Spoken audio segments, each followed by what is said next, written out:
Assalamualaikum warahmatullahi wabarakatuh. Alhamdulillah pada kesempatan ini saya masih bisa untuk mempresentasikan tugas mata kuliah Pendidikan Kewarganegaraan 2 yang berjudul Demokrasi Indonesia. Perlu kita ketahui bersama bahwasannya di Indonesia telah banyak menganut sistem kepemerintahan pada awalnya. Namun dari semua sistem kepemerintahan yang bertahan mulai dari era reformasi 1998 sampai saat ini adalah sistem kepemerintahan demokrasi. Meskipun masih terdapat beberapa kekurangan dan tantangan di sana sini, sebagian kelompok merasa merdeka dengan diberlakunya sistem demokrasi di Indonesia. Artinya, kebebasan pers sudah sudah menempati ruang yang sebebas-bebasnya sehingga setiap orang berhak menyampaikan pendapat dan aspirasinya masing-masing. Demokrasi merupakan salah satu bentuk atau mekanisme pemerintahan suatu negara sebagai upaya untuk mewujudkan kedaulatan rakyat, atau negara itu sendiri yang dijalankan oleh pemerintah. Semua warga negara memiliki hak yang setara dalam pengambilan keputusan yang dapat mengubah hidup mereka. Demokrasi mengizinkan warga negara berpartisipasi baik secara langsung atau melalui wakil dalam perumusan pembangunan dan pembuatan hukum. Demokrasi mencakup dari sosial, ekonomi, dan budaya yang memungkinkan adanya praktik kebebasan politik secara bebas dan setara. Demokrasi Indonesia dipandangi perlu dan sesuai dengan pribadi bangsa Indonesia. Selain itu, yang melatar belakangi pemakaian sistem demokrasi di Indonesia, hal itu bisa kita temukan di banyak agama yang masuk dan berkembang di Indonesia. Selain itu, banyaknya suku, budaya, dan bahasa kesatuannya merupakan kaumnya Tuhan yang perlu kita syukuri bersama. Demokrasi sendiri berasal dari bahasa Yunani, demokratia, yang berarti kekuasaan rakyat. Demokrasi berasal dari kata demos dan kratos. Demos yang memiliki arti rakyat dan kratos yang memiliki arti kekuasaan.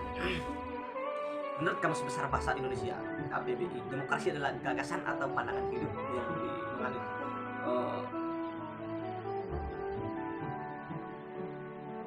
yang mengutamakan kebersamaan hak dan kewajiban setara perlakuan yang sama sebagai warga negara.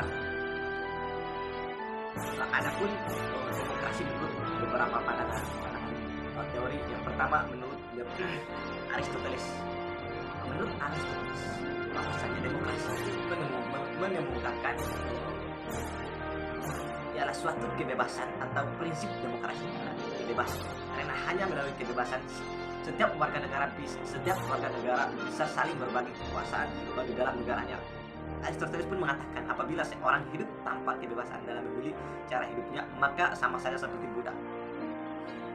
Sedangkan yang kedua menurut Harris Coy, suatu bentuk pemerintahan rakyat, karena kekuasaan pemerintahan melekat pada rakyat juga merupakan hak bagi rakyat untuk mempertahankan, mengatur, dan melindungi diri dari setiap paksaan dalam suatu badan yang diserahkan oleh pemerintah. Jadi sistem demokrasi yang kita terapkan hari itu memiliki prinsip, dan prinsip itu terbagi menjadi dua. Yang pertama prinsip demokrasi sebagai sistem politik, yaitu pembagian kekuasaan legislatif, yudikatif, dan eksekutif. Selanjutnya pemerintahan konstitusional. Ada juga partai politik lebih dari suatu dan maupun melaksanakan fungsinya. Dan ada juga versi yang bebas, perlindungan terhadap hak asasi manusia, pengawasan terhadap administrasi negara, peradilan yang bebas dan tidak memiliki hak, pemerintahan yang diskusi, dan pemilihan umum yang bebas, pemerintahan yang berdasarkan hukum.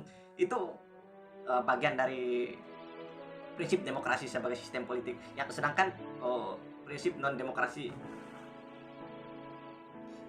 kediktatoran yang pertama itu pemusatan kekuasaan.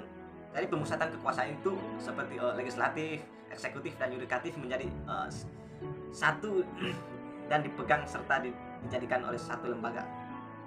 Dan yang kedua pemerintahan berdasarkan konstitusional. Pemerintahan dijalankan berdasarkan konstitusionalnya memberi kekuasaan yang besar pada negara atau pemerintah.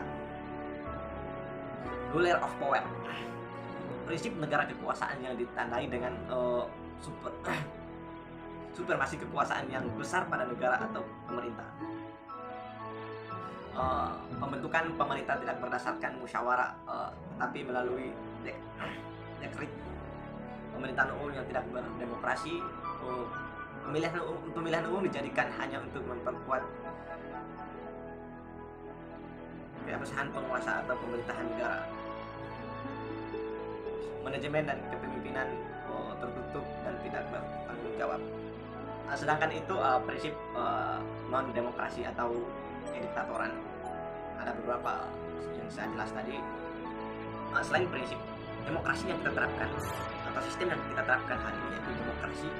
Demokrasi juga memiliki jenis-jenisnya.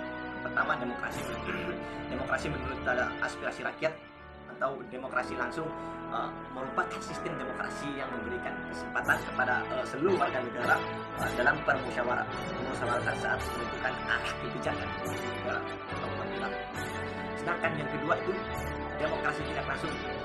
Demokrasi yang tidak langsung itu merupakan sistem demokrasi yang dijalankan menggunakan sistem perwakilan. Dan yang ketiga, demokrasi berdasarkan prinsip ideologi. Demokrasi berdasarkan prinsip ideologi itu maksudnya demokrasi liberal, merupakan kebebasan individu atau lebih ditekankan dan mengabaikan kepentingan umum. Maksudnya itu hanya untuk mementingkan diri sendiri tanpa memikirkan orang lain. Itu yang dimaksudkan dengan demokrasi liberal. Demokrasi rakyat merupakan yang didasarkan pada paham sosialisme dan komunisme dan lebih mengutamakan kepentingan umum atau negara. Itu yang dimaksudkan demokrasi sosial, demokrasi yang mementingkan kepentingan umum. Nah, selanjutnya demokrasi Pancasila. Nah, demokrasi yang kita terapkan ini demokrasi Pancasila. Demokrasi Pancasila merupakan yang ada di Indonesia, bersumberkan pada nilai-nilai sosial budaya bangsa serta berdasarkan musyawarah mufakat dengan memprioritaskan kepentingan seluruh masyarakat.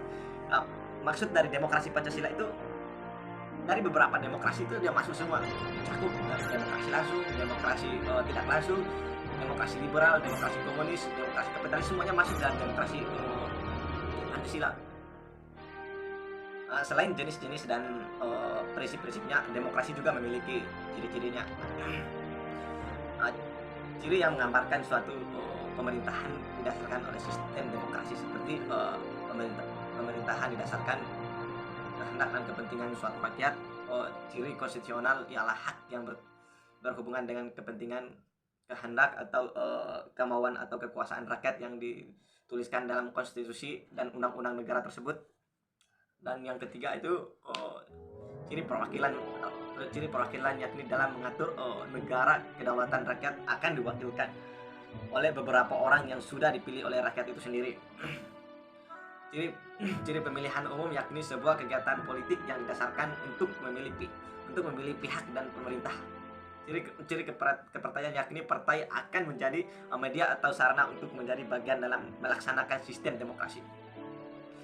Ciri kekuasaan adalah pembagian dan pemisahan kekuasaan. Ciri tanggung jawab adalah tanggung jawab dari pihak yang sudah dipilih untuk ikut dalam pelaksanaan suatu sistem demokrasi. Contohnya demokrasi langsung. Contoh dalam demokrasi langsung itu mencoblos saat pemilihan atau pilkada dan semua secara langsung. Ada yang kedua, demokrasi perwakilan. Contoh dari demokrasi perwakilan itu pembuatan undang-undang yang diwakili oleh DPR beserta anggotanya, dan demokrasi perwakilan dengan sistem pengawasan langsung dari rakyat. Contohnya referendum wajib. Contohnya itu pemungutan suara pemisahan Timur dan persetujuan yang diberikan oleh rakyat terhadap pembuatan undang-undang. Dan yang kedua, referendum tidak wajib. Contohnya itu peranan partai politik tidak begitu menonjol setiap kehendak rakyat dapat diketahui secara langsung dan demokrasi. Dan ada juga referendum konsultatif. Contoh dari referendum konsultatif itu rakyat sendiri kurang memahami tentang ini, maka pada saat menteri undang-undang rakyat hanya diminta persetujuan. Nah, ada juga demokrasi berdasarkan titik perhatian atau prioritas. Demokrasi formal, ada contohnya dari demokrasi formal itu ada keberadaan lembaga-lembaga perwakilan rakyat, dan ada juga demokrasi material. Contoh dari demokrasi material itu mungkin keberadaan lembaga-lembaga perwakilan rakyat hanya sebagai simbol saja dan hanya mementingkan kepentingan negara saja dibandingkan rakyat. Dan ada juga demokrasi campuran. Contoh dari demokrasi campuran itu rakyat memilih wakil di DPRD, kemudian wakil itu dikontrol oleh rakyat dengan sistem referendum. Nah, ada juga demokrasi berdasarkan prinsip-prinsip ideologi. Jadi yang dimaksud dengan prinsip-prinsip ideologi seperti demokrasi liberal. Contoh dari demokrasi liberal itu, dalam demokrasi ini adanya sistem multi partai dan demokrasi. Ini telah mendorong untuk lahirnya partai-partai politik. Ada juga demokrasi rakyat, ada demokrasi di mana rakyat yang menentukan saat ada masalah penting. Contoh pada saat pemilihan presiden dan wakil presiden. Dari penjelasan yang saya jelaskan, bisa dikatakan demokrasi Indonesia itu demokrasi pluralis. Kenapa? Karena relatif bersifat otonomi di dalam wilayah sebuah negara. Contohnya di wilayah ini memiliki aturan sendiri, walaupun tidak lepas dari aturan negara, tapi sudah berbeda dengan aturan-aturan di wilayah lain. Itu dinamakan dengan demokrasi pluralis. Kenapa? Karena sudah terlalu banyak aturan-aturan dalam sebuah negara itu, setiap wilayah berbeda-beda. Itu bisa dikatakan dengan demokrasi pluralis. Sebenarnya demokrasi pluralis itu bukan hanya di Indonesia saja, tapi seluruh negara yang menerapkan sistem demokrasi itu sendiri. Mengapa? Karena masih banyak organisasi terbesar atau wilayah-wilayah yang relatif bersifat otonomi, masih memiliki aturan-aturan sendiri dalam sebuah organisasi maupun wilayah itu.